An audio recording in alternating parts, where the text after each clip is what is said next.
السلام علیکم دوستو، آج جو ہے وہ انار کے استعمال کے 2 فائدے اور بتاؤں گا۔ کھانسی اور سینے کے امراض کے لیے انار کا استعمال۔ تو اس کے لیے آپ نے کیا کرنا ہے کہ انار کا جوس 10 تولے، مصری یا چینی 1 پاؤ، دونوں کا قوام تیار کریں۔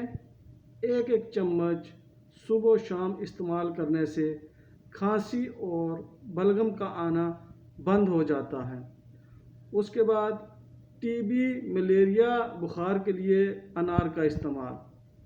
انار کی جڑ کی چھال کو پانی میں ابال کر چھان کر پلانے سے ٹی بی اور ملیریا بالکل ختم ہو جاتا ہے، اور یہ ملیریا اور ٹی بی کی وجہ سے ہونے والی کمزوری کو بھی دور کرتا ہے۔